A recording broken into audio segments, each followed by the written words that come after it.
and welcome to the Kemetic How-To Guide for Egyptian Pagan and Kemetic practitioners. I'm your host, Sharon.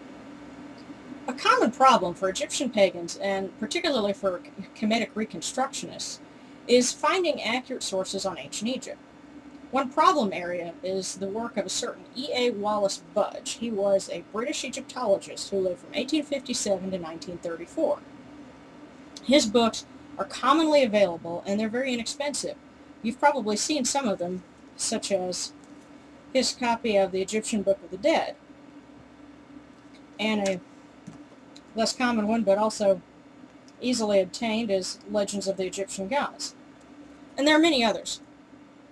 His books are actually cited rather frequently in Tamarin Wiccan books such as Circle of Isis, Egyptian Paganism for Beginners, and so on. But his work has a lot of inaccuracies. Consider, for example, that most of this was published at the turn of the century. This was before the tomb of Tutankhamun was found, the royal burials at Tanis, and so many other things that have come about, since the 1920s.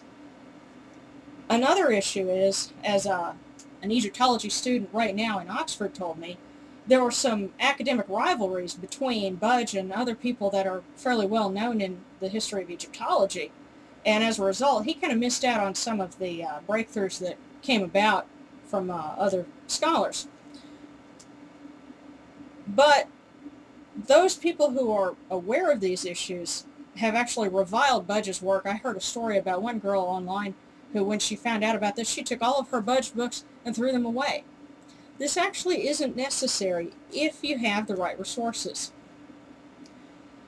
I would tell anyone to avoid the treatises that Budge wrote, such as Egyptian Magic and the Gods of the Egyptians, because these are his own interpretations, which are very inaccurate and outdated by this point.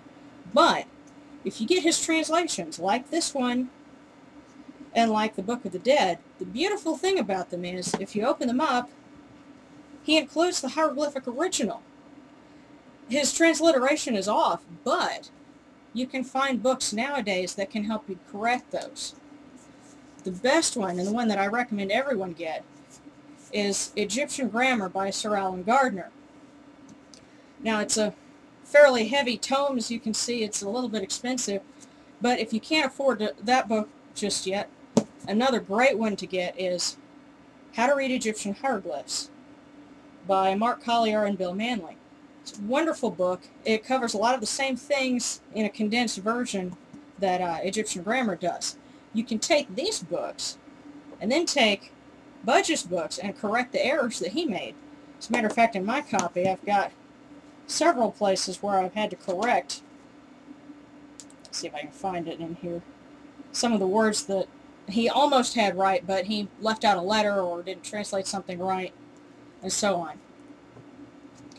So, Budge's work can be very handy if you've got the right resources to go with it. In fact, this will give you a chance to study actual Egyptian texts and take some of them to use in your own practice.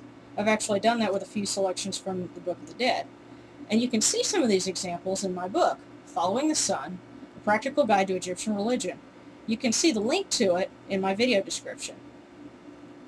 Hopefully this will give you some more helpful information as you research ancient Egypt for your Kemetic or Egyptian pagan practice. For the Kemetic How-To Guide, this is Sharon wishing you Synecdoche.